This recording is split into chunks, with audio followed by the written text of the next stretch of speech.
Olá, bom dia. Você acompanha a partir de agora, aqui na TV Assembleia, a reunião da Comissão de Educação. Os trabalhos são presididos pelo deputado Dari Pagung. Vamos acompanhar.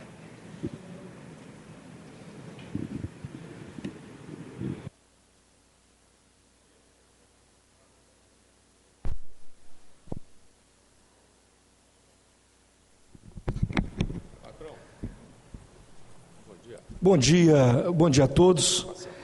Havendo quórum, declaro aberta a reunião da Comissão de Educação e solicito o nosso supervisor que proceda à leitura da última ata. Bom dia a todos e a todas. Correspondências recebidas. Ofício da UNCM de número 23 de 2023, solicitando o agendamento de uma audiência pública sobre o tema, o termo de ajustamento de gestão TAG proposto pelo Tribunal de Contas do Estado do Espírito Santo. E-mail do senhor, do doutor Matheus Leme Novaes, promotor de Justiça de Alegre e de Bitirama, solicitando agenda junto à Comissão de Educação da Assembleia Legislativa do Estado do Espírito Santo para a apresentação das conclusões da dissertação de mestrado em Ensino, Educação Básica e Formação de Professores, ministrado pela UFES, cujo tema é a gravidez na adolescência e evasão escolar, um estudo de caso. Ofício do Gabinete da deputada Camila Valadão, de número 194 de 2023, onde a deputada estadual Camila Valadão solicita a inclusão na pauta da discussão da Comissão de Educação o debate sobre a inserção de profissionais de psicologia e serviço social nas escolas, conforme a Lei Federal número 13.935 de 2019. E sugere o convite a representantes do Conselho Regional de Serviço Social e do Conselho Regional de Psicologia. Proposições recebidas. Projeto de Lei número 389 de 2019, de autoria do deputado Capitão Assunção, que obriga as instituições de ensino no âmbito do Estado do Espírito Santo a assegurarem ao aluno com deficiência visual o acesso à alfabetização e ao letramento por meio do sistema Braille de leitura e escrita.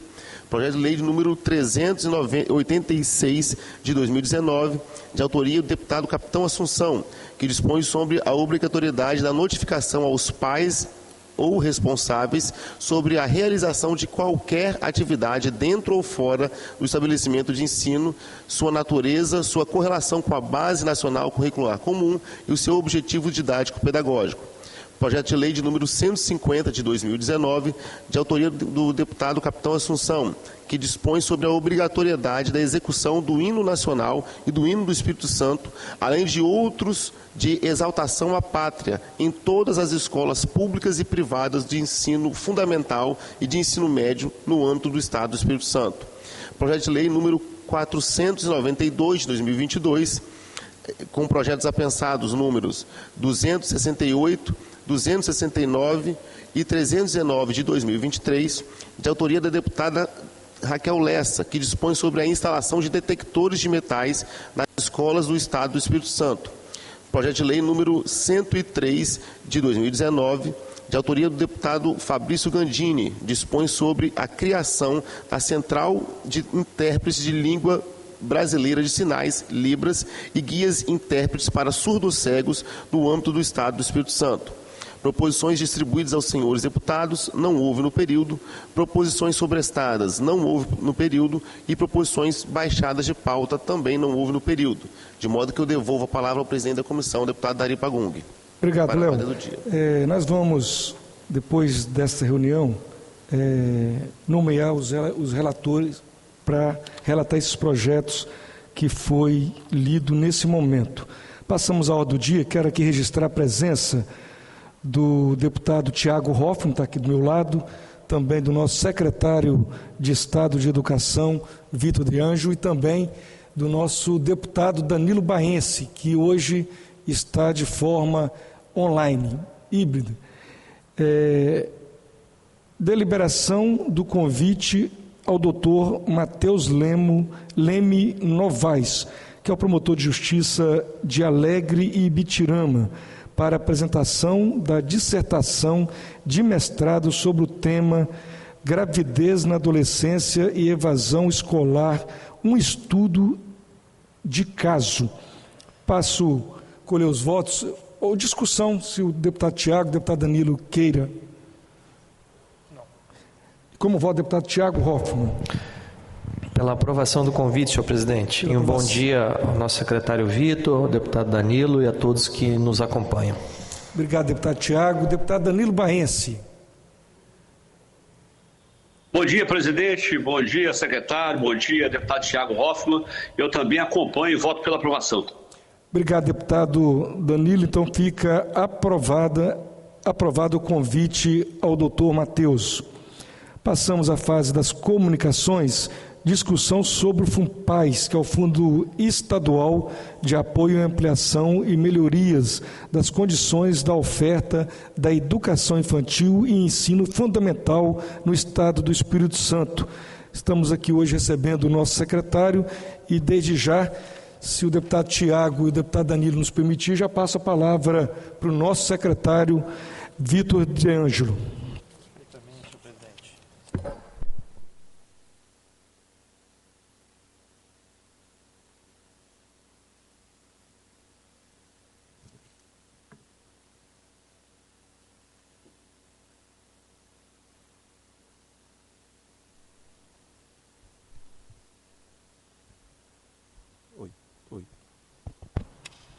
Oi.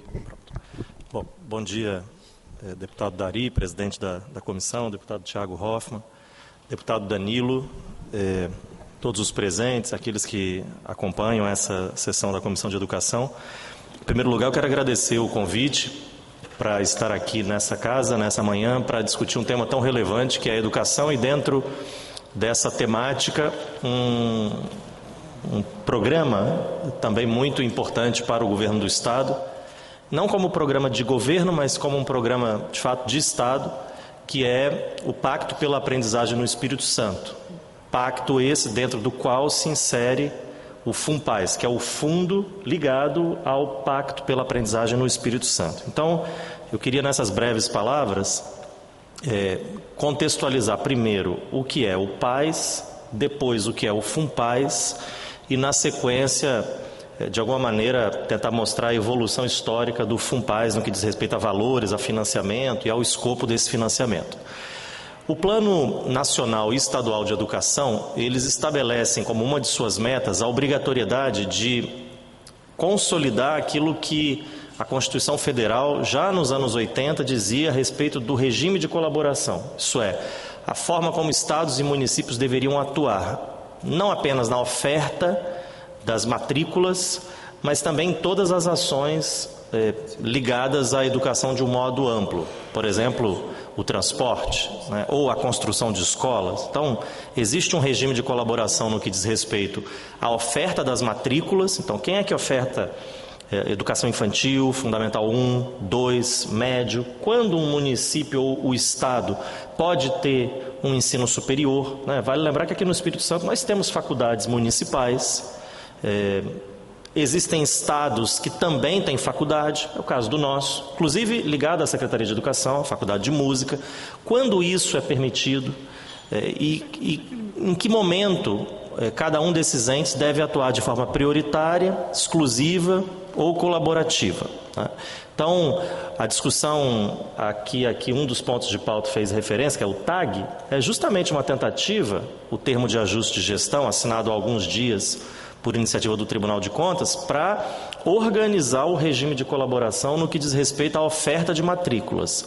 Mas existe também uma atuação em colaboração entre os estados e os municípios, mais o governo federal, naturalmente, ligado, como eu falei, a outras coisas que não são apenas a oferta de matrículas. E aqui no Espírito Santo, para ficar nesse exemplo e encerrar, o Programa Estadual de Transporte Escolar, o PET. O PET é um bom exemplo de um regime de colaboração entre o governo do Estado e os municípios capixabas na área da educação, em algo que não está ligado à oferta de matrículas. Portanto, não tem, por exemplo, nada a ver com o TAG.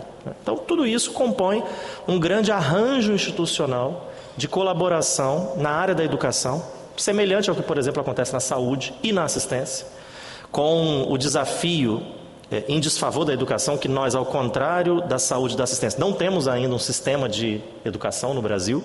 Então, nós temos o SUAS, nós temos o SUS, mas não existe o sistema de educação. E isso impõe um desafio porque esse arranjo ele não está plenamente institucionalizado. Ele, em certo em certa medida, é um tanto voluntarista e, portanto, discricionário e heterogêneo em território nacional, porque alguns estados, seja pela visão do governador e do secretário, pela liderança política do governador, pelo apoio que ele tem na Assembleia, pela relação que ele tem com os municípios, pela forma como os municípios se organizam. Por exemplo, aqui nós temos a nossa AMUNES, em outros lugares isso não está claramente organizado entre os municípios. Então, tudo isso impõe alguns desafios que, na ausência de um sistema de educação, faz com que no Espírito Santo nós tenhamos um cenário, em outras unidades da federação, outros muito distintos. Raramente melhor, porque nesse assunto o Espírito Santo também é uma referência, mas pior, aí temos muitos exemplos, né? E quando eu digo pior, não é em demérito ao Estado, é porque essas questões não estão plenamente organizadas nessas unidades da federação. Então, o Plano Estadual e Nacional de Educação, eles já colocavam um desafio como meta, que era a regulamentação, a institucionalização de um regime de colaboração, retomando aquilo que a Carta Constitucional já dizia. E isso foi feito no ano de 2017, com a criação aqui de um programa, que é o Pacto pela Aprendizagem no Espírito Santo, que vinha a ser a nossa consolidação do regime de colaboração. Lógico que o PAS tinha um foco, e tem um foco, que é a alfabetização das crianças, porque entendendo que o principal... Obrigado, Dari. Entendendo que o principal para os municípios é a oferta da educação infantil e do ensino fundamental, o maior apoio que o Estado poderia dar era justamente no Fundamental 1, nos 2 primeiros anos do Fundamental 1, na alfabetização das crianças na idade certa, que é pela legislação, não pelo plano de educação, porque lá era até o 3º ano, mas pela BNCC, que é posterior ao plano de educação, fixado até o 2º ano do Fundamental 1.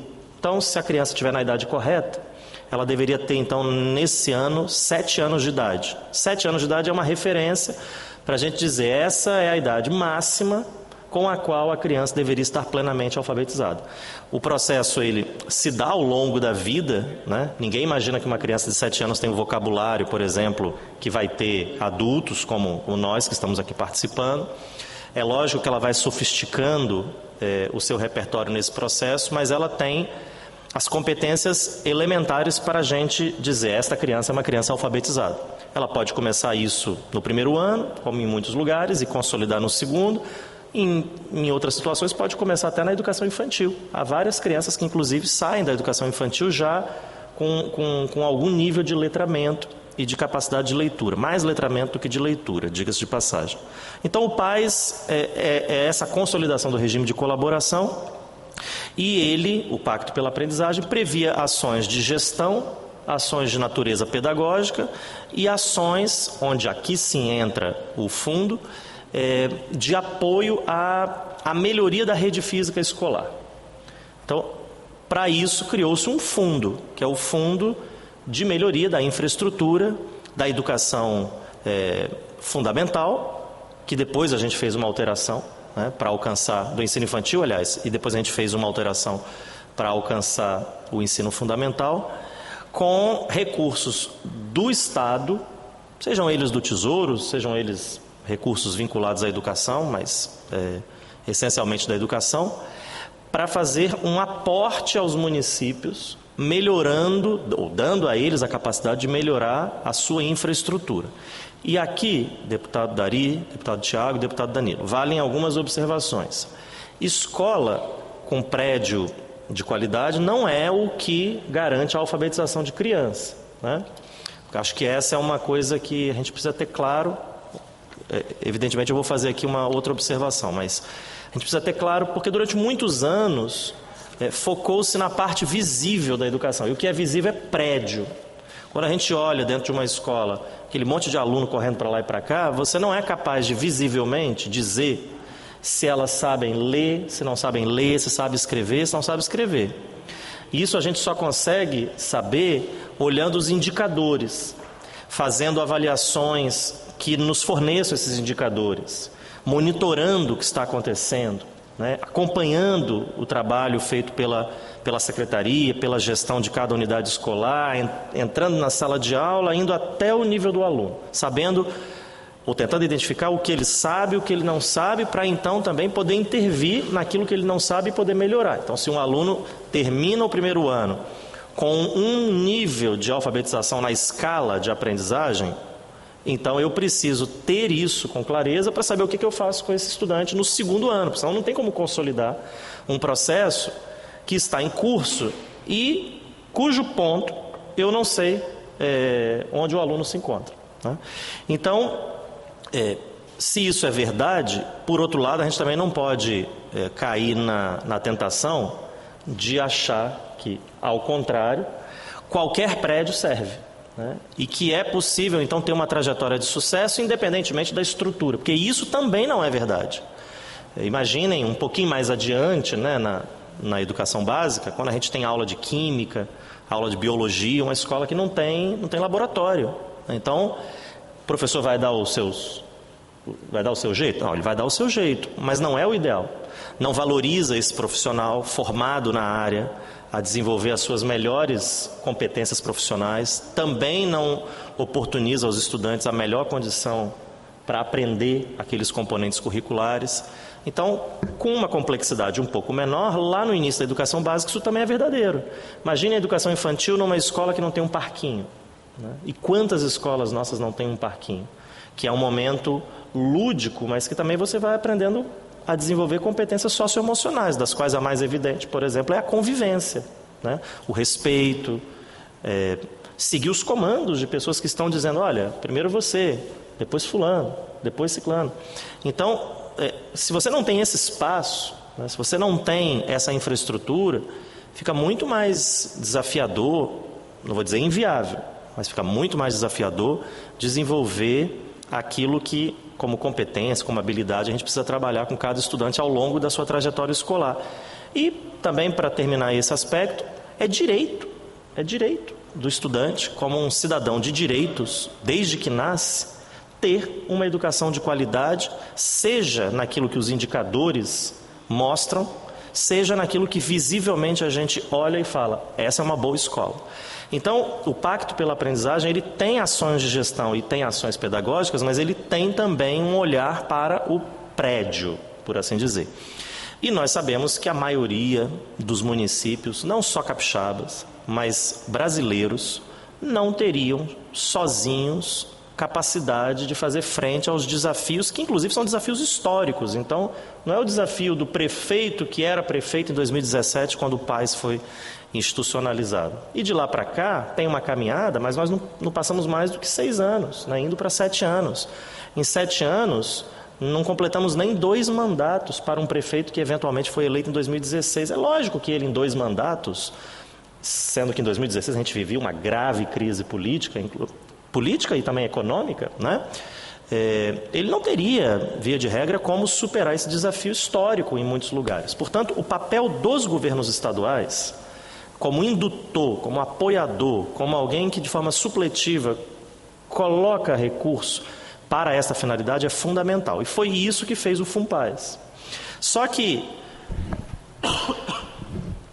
o FUNPAES, ele teve uma atuação muito tímida em 2017 e 2018, muito tímida. E quando nós chegamos ao governo em 2019, com a eleição do governador Renato Casagrande, houve uma mudança, uma inflexão muito importante. Daí porque o FUNPAES e mesmo o PAES, que era algo que já existia há 2 anos, e lógico, é preciso considerar que nos seus primeiros 2 anos ele estava numa fase de estruturação, é verdade, mas de todo modo ele não era de amplo conhecimento, né, das pessoas da educação, dos atores da política. Isso hoje está na boca das pessoas, na boca. E não é só, presidente, pelo aspecto visível desse apoio, ou seja, pelo prédio. Eu percebo que deputados, prefeitos, educadores de um modo geral, especialistas, falam dos aspectos ligados à gestão, dos aspectos ligados à aprendizagem. Nossa equipe, quero aqui registrar a presença do Saulo Andreon, que é o nosso gerente de regime de colaboração, Durante algum tempo na Secretaria ele liderou esse processo, hoje ele continua nessa posição, mas dentro de uma subsecretaria que nós criamos recentemente, com a subsecretária Darcila Castro. Mais recentemente, Darcila, Saulo, toda a equipe tem feito um movimento de município a município pactuar com os prefeitos as metas do PAS, metas de aprendizagem. E é muito gratificante ver o prefeito tirando uma foto com um documento ali simbolizando a meta que ele está pactuando alcançar no seu município. Isso significa tomada de consciência, né, de que educação é prédio, mas não é só prédio. Tomada de consciência de que existe uma meta a ser alcançada. Uma declaração pública de que se ele reconhece que existe essa meta, é porque ele vai cobrar do seu secretário, ele vai apoiar a sua secretária, ele vai perseguir essa meta. Inclusive porque tem outras políticas para além disso que vão contribuindo como incentivo institucional. Por exemplo, a mudança de ICMS que essa casa aprovou recentemente, em que parte do ICMS vai ser parte da cota dos municípios vai ser destinada às prefeituras segundo os seus resultados de aprendizagem, não pela quantidade de prédios construídos ou de licitações feitas, né? Mas pelos resultados de aprendizagem. As mudanças no Fundeb, em que foi criado um valor aluno ano resultado, a sigla é feia, mas é VAR o nome, é um percentual do Fundeb, daquilo que foi acrescido ao Fundeb na nova legislação do novo Fundeb, e esse acréscimo está ligado especificamente a resultados de aprendizagem. Então os prefeitos estão atentos a isso, e o PAS, ele acabou, para usar uma expressão muito clara, se popularizando. Se popularizou, né? E ele se popularizou nas suas 3 frentes: gestão, aprendizagem e melhoria da rede física escolar. Então, isso se deve também ao fato de que nós impulsionamos muito esses apoios. Só para vocês terem uma ideia, em 2019, a gente acabou liquidando transferências fundo a fundo dos 2 anos anteriores, numa soma bastante pequena.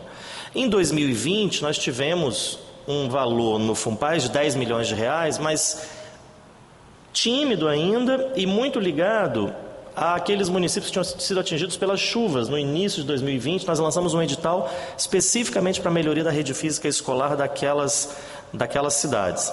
Em 2021, aí eu posso dizer com mais clareza que foi a primeira vez que o governo Casagrande já tinha se estruturado nos 2 anos anteriores, estava lançando aquilo que ele entendia que era a tônica do processo. E o edital já fechou em 231 milhões de reais. No ano seguinte, 2022, 426 milhões de reais. É verdade que aqui a gente foi muito favorecido por questões fiscais, né? Mas de todo modo, não deixava de ter uma visão muito clara do governador Casagrande, que ademais vale para todas as áreas, não só para a educação, de que é importante, quando não fundamental, apoiar os municípios, porque sem esse apoio eles dificilmente conseguem fazer frente aos desafios, dentre eles na educação, esse que eu estou tratando aqui, a melhoria da rede física escolar. E agora em 2023, dado que a gente ainda tem pagamentos a serem feitos dos editais anteriores, o nosso edital é de 100 milhões. Eu estou fazendo sublinhando isso, para não parecer que há uma descontinuidade. Então, valores muito altos, de repente, um valor que decresce muito. É porque ainda tem um saldo que depende que é da natureza do próprio processo da transferência fundo a fundo, de como esse processo estruturou, para serem transferidos e, portanto, somado esse saldo aos 100 milhões, nós mantemos a média daquilo que vem sendo trabalhado nos anos de 21 e 22. No primeiro edital de 21, deputado Dari, deputado Tiago, deputado Danilo, nós só não tivemos 3 municípios participando. Então, assim, cada um tem a sua história, a sua justificativa, mas eu estou aqui olhando o copo meio cheio. 75 municípios participaram. Isso mostra... Sabe quais não participaram? Sei. Quer que... Divino, Itapemirim e Vitória. Só para efeito de registro aqui nas notas taquigráficas, eu perguntei ao secretário Vitor quais eram os 3 municípios que em 2021 não apresentaram projetos no FUNPAES. De todo modo, deputado Thiago, como eu disse, cada um tem aqui a sua justificativa, mas uma que eu me lembro bem foi porque antes de lançar o edital nós fizemos uma mudança para contemplar não só a educação infantil, mas também Fundamental 1. Fundamental, melhor dizendo, ensino fundamental. Como possibilidade de melhoria da rede física com o aporte do FUNPAES. E cada prefeitura tinha que passar esse projeto de lei, porque nós mudamos aqui na Assembleia, e como é fundo a fundo, tinha que alterar a lei do Fundo Municipal lá na Câmara. E não estou certo agora se os 3, mas pelo menos 1 ou 2 deles tiveram essa dificuldade, por essa razão e Vitória. E nesse ano só 2 não pediram, nós fechamos no último dia 19. E 22, Vitor? Todos pediram em 22 e em 23, que é esse que nós fechamos no último dia 19, apenas Anchieta e Presidente Kennedy não pediram. Não saberia dizer aqui oficialmente a razão. Mas, de todo modo, eu só estou sinalizando que no pior edital nós tivemos 75 municípios participando. Então, isso que eu estou chamando de popularização, né? Porque é algo que fica evidente para os prefeitos que é importante, é uma fonte garantida de recurso, partilhado de maneira técnica, séria, sem politização. Então, assim, quem pediu, recebeu. Dos 75 que pediram em 21, todos receberam. Todos receberam, porque todos pediram em 22 e, seguindo a mesma lógica, é presumível que todos recebam em 23, à exceção daqueles que não pediram. Nós fechamos em 23, como eu disse, no último dia 19, o nosso edital. Estamos agora nessa fase de análise. Eu estou me encaminhando aqui para o fim, de repente pode ter alguma questão, eu posso desenvolver a partir de alguma questão. Nós fizemos recentemente uma mudança que também essa casa aprovou, extremamente importante, porque na nossa avaliação, e é preciso fazer uma autocrítica, né? Não existe nenhuma gestão perfeita, a nossa inclusive, e o que nós vimos é que, apesar dos valores, da disposição, do empenho da equipe, da seriedade, enfim, alguns desses recursos acabavam ficando represados na secretaria, né? Gerando não só um problema político, porque, quer dizer, ficava um mal entendido, né? Se a gente de repente estava criando alguma dificuldade, alguma coisa assim, o que absolutamente não era isso, mas aquilo a que a gente se propunha, que era melhorar a rede física escolar, ficava cada vez mais distante, não se realizava. Então nós, seguindo o modelo do Fundo Cidades, que tem a sua legalidade, tem a sua segurança, mas ele é mais flexível no que diz respeito à transferência desses recursos fundo a fundo, à gestão dos recursos e ao ateste, que tal como no Fundo Cidades, agora no FUNPAES passa a ser apresentado pelo município, a partir de uma comissão específica que o município deve criar. Então, nossa expectativa é de que a gente, em 23, consiga fazer isso de uma maneira bastante célere. Infelizmente, não dava para voltar ao saldo que ainda existe, sobretudo no de 22, e aplicar a mesma regra. Porque o edital de 22, assim como o de 21, seguem a legislação anteriormente a essa mudança feita pela Assembleia. Mas também internamente nós alteramos o nosso fluxo, fazendo como a Procuradoria-Geral do Estado faz. Ela, quando a gente manda alguma consulta, ela normalmente manda uma lista de recomendações e diz, olha, uma vez atendida essa lista, siga, porque a responsabilidade é sua. Eu já disse o que é que deve acontecer para melhorar e dar legalidade a esse processo. A gente estava ficando em alguma coisa que parecia um ping-pong, né? Então isso acabou tomando um tempo. Nós então, apesar de não aplicarmos essa legislação aos editais anteriores, mudamos a forma de encaminhar internamente o assunto, o que também deu mais celeridade aos processos que estavam represados. Com isso, a nossa expectativa é que a gente tenha, eu vejo pelo número de ordens de serviço, de processos de licitação em que eu participo, o governador participa, a minha expectativa sincera é de que a gente tenha nos próximos 2, 3 anos um adensamento disso, seja com entregas já, seja com as ordens de serviço, com a licitação, para que num momento muito breve a gente tenha esses prédios, às vezes novos, às vezes ampliados, às vezes reformados, mas em todos os casos mais adequados aos estudantes. Lembrando, e aqui termino, que uma das mudanças que também nós fizemos em relação ao FUNPAES de 2017 e 2018 era justamente não se restringir à obra. Então a gente também permitiu compra do parquinho, melhoria da cozinha, muitas, se não todas as prefeituras manipulam o alimento, fazem o alimento na escola, é diferente da rede estadual que terceiriza. Compra de placa de energia solar, porque às vezes o prefeito quer climatizar a escola, só que aí a energia fica cara, ele não tem recurso. Então o aparelho de ar-condicionado foi financiado, a placa de energia solar também foi financiada, equipamentos de informática, laboratórios, enfim, a gente permitiu que a ideia de melhoria da rede física escolar não fosse apenas a parede, mas também incluísse o que tem dentro dela e que é visível também. Então, para a gente, de forma muito objetiva, pensar tudo que é visível, que você entra numa escola e enxerga, isso o FUNPAES financia. E tudo o que não é visível, que a gente só consegue medir a partir de indicadores, isso não está no FUNPAES, mas o Pacto pela Aprendizagem no Espírito Santo também olha para esses pontos, entendendo que eles, junto com a escola prédio, é fundamental para garantir o direito dos nossos estudantes e a oportunidade que eles, pela educação, precisam, devem, merecem ter ao longo da sua vida. Seria isso, senhor presidente, eu estou à disposição. Obrigado. Obrigado, secretário Vitor, disponibilizar essa manhã de segunda-feira para estar aqui na Comissão de Educação da Assembleia falando um pouco sobre o nosso fundo, que é o FUNPAES. Quero passar a palavra, deputado Tiago. Obrigado, presidente. Eu quero mais uma vez cumprimentar Vossa Excelência, cumprimentar o deputado Danilo Baense, que hoje está de forma virtual acompanhando a comissão, mas sempre presente, deputado Danilo, de uma assiduidade impressionante. E cumprimentar, logicamente, aqui nosso convidado, secretário Vitor De Ângelo, que até ano passado era meu colega de governo, né? Tive a honra de dividir a gestão do governador Casagrande na segunda gestão com o secretário Vitor De Ângelo. Conheço a seriedade do trabalho, conheço a capacidade técnica do secretário e de toda a equipe que o acompanha à frente da SEDU e faz um excelente trabalho. Eu só quero fazer alguns poucos comentários, presidente.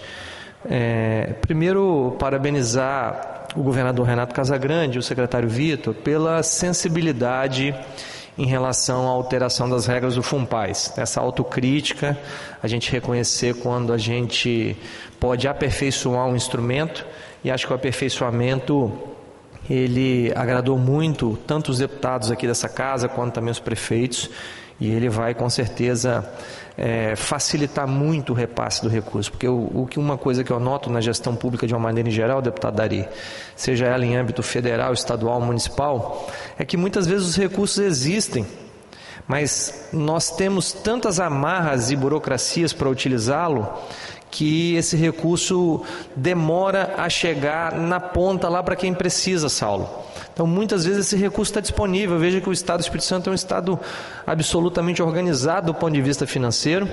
Nesses 3 anos que o secretário falou, 2021, 22 e 23, eu fiz a conta aqui, são 757 milhões de reais em repasses, mas em função de algum nível de burocracia, muitas vezes esse recurso demora a chegar na ponta. E aí o secretário falou dos laboratórios, que são fundamentais, mas eu cito uma coisa mais básica ainda. Quantas vezes a gente vê uma reportagem desses alunos que estão, numa determinada época do ano, debaixo de uma telha de Eternite, num calor que dificulta demais a aprendizagem. Então, quando a gente vê, e aí, mais uma vez, parabéns, secretário Vitor, por essa visão clara dessa complementariedade das duas coisas. Ao mesmo tempo que nós temos indicadores de gestão e de aprendizado, as estruturas físicas também são fundamentais para esse aprendizado. E esse menino que se encontra embaixo dessa telha de Eternite, num calor de mais de 40 graus, com certeza ele vai ter dificuldade em se concentrar, vai ter dificuldade em aprender. Então, essa climatização, por exemplo, é fundamental, e você acabou de falar no FUNPAES, como ele ajuda nessa estruturação física da nossa rede de ensino fundamental. Então, eu quero, na verdade é isso, é só comentar da importância desse instrumento, parabenizar pela sensibilidade da mudança. Esta casa, sempre que foi instada a colaborar, colaborou, e essa mudança nós aprovamos no regime de urgência, foi muito rápido, porque todos os deputados entenderam a importância dessa mudança, e ela com certeza vai fazer uma diferença muito grande nos próximos anos, porque eu tenho certeza que o governador Renato Casagrande continuará com a sua habitual sensibilidade à questão financeira dos municípios, a colaboração financeira com os municípios, em especial no que tange à educação, que é, como disse o próprio governador, um dos seus pilares da gestão passada, e com certeza continua sendo um dos pilares da atual gestão. Obrigado, presidente. Obrigado, deputado Thiago Hoffmann. Quero aqui, de forma também breve, parabenizar o nosso secretário e também o nosso governador, Renato Casagrande.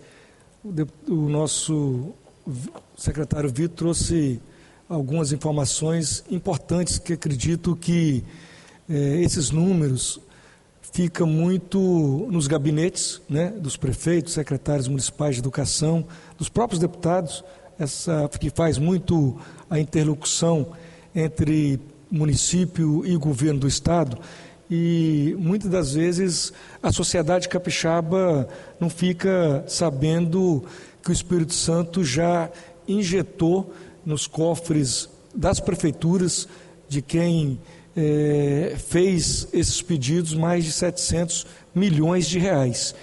E o que eu estou percebendo, secretário, que alguns prefeitos que têm me procurado, com certeza tem procurado também o deputado Tiago, o deputado Danilo, os 30 deputados aqui dessa casa, como eles acreditaram, e popularizou o FUNPAES, muitos estão pedindo a mais, Nós temos 100 milhões hoje para os 78 municípios. Se você for dividir isso aí entre os 78, vai dar talvez 1 milhão e 300, 1 milhão e 300.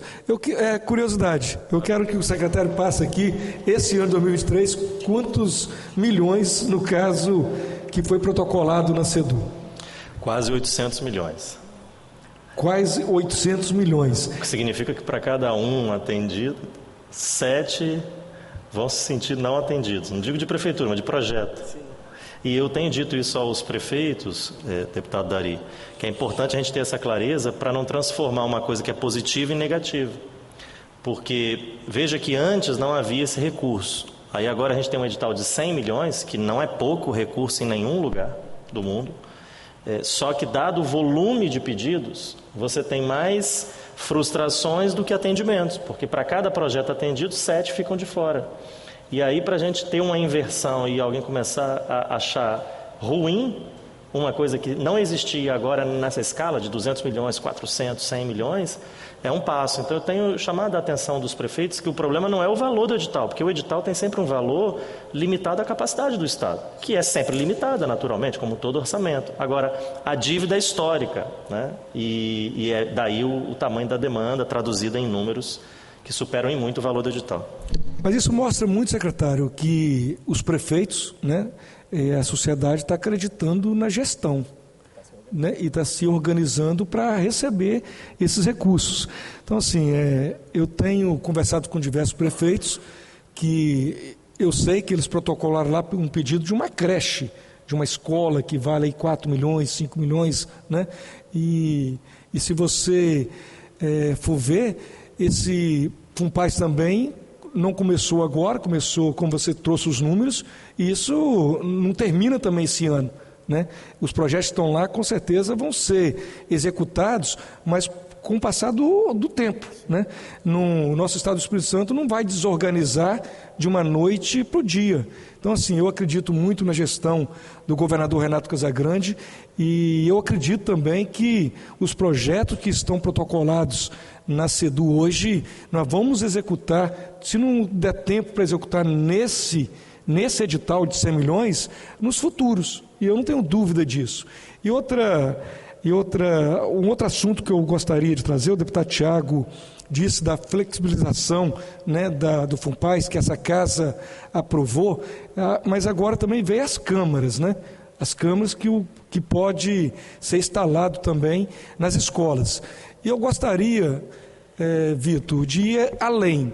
Eu pedi a minha assessoria para fazer análise e também flexibilizar, não sei se é na lei ou no decreto, que os municípios, aqueles que ainda não têm, né, implantado, na lei do FUNPAES existe que os municípios precisam organizar com conselho. O conselho de acompanhamento, no caso da execução dessas obras.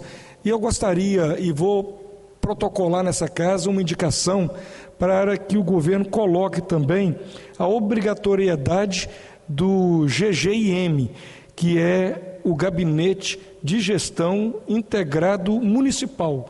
Acredito como que o Estado está possibilitando os municípios colocarem as câmaras nas escolas. A comissão, com o deputado Tiago, o deputado Danilo, com os demais membros, nós estamos fazendo algumas audiências públicas nos municípios, falando sobre a segurança nas escolas, e eu gostaria muito, tem muitos municípios que nem sabem ainda o que é esse comitê de gestão, de gabinete de gestão, deputado Tiago. Eu acho importante, porque funciona junto com o Conselho de Segurança, e eu acredito muito que o município implantando também o GGIM nos municípios é muito importante. E se o Estado puder colocar isso, talvez no decreto, ou na própria lei do FUNPAES, é importante. E acredito que o nosso gabinete está terminando de fazer essa indicação, nós vamos protocolar, passar aqui pelo plenário, para que nós possamos também entregar para o governo e depois a SEDU, o secretário, junto com o Saulo, ver se cabe aí colocarmos no FUNPAES, que é o meio, talvez, que eu acho que pode melhorar também a flexibilização desta lei.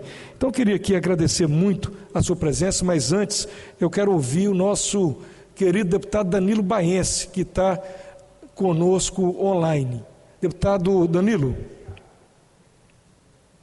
Pois não, presidente. Vossa Excelência tem alguma pergunta para o secretário em relação ao FUNPAES?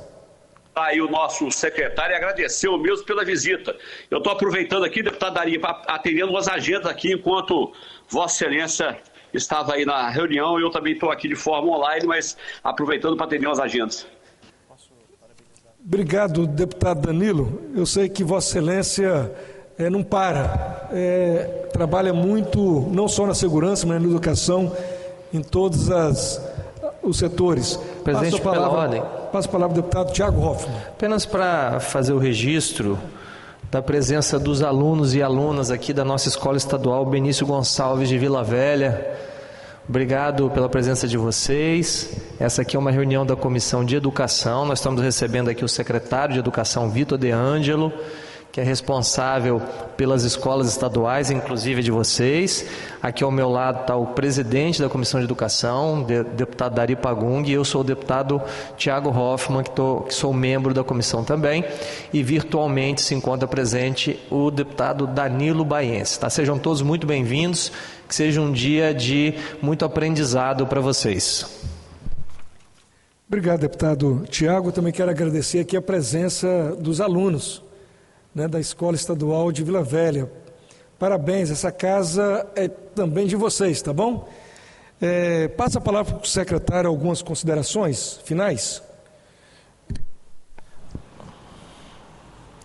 Deputado Dari, eu quero agradecer mais uma vez pelo convite, pela oportunidade de voltar aqui à Assembleia para discutir um tema tão importante, e não só importante, mas que consumiu muito da nossa energia nos últimos anos na Secretaria. Então, para nós é uma satisfação vir aqui, porque, em certo sentido, é uma prestação de contas de alguma coisa que nós fizemos, né? O governador orientou e sempre acompanhou com muita atenção. Então, também em nome do governador Casagrande, de toda a nossa equipe, eu quero agradecer essa oportunidade e terminar também cumprimentando os nossos estudantes. Saibam que, enquanto vocês estão na escola, a gente na Secretaria faz muita coisa, assim como nossos professores também trabalham com muito compromisso com vocês. E aqui hoje a gente veio discutir algo que talvez passe um pouco desapercebido por vocês, porque é uma ação da Secretaria que não chega nas escolas estaduais, e sim nas escolas municipais.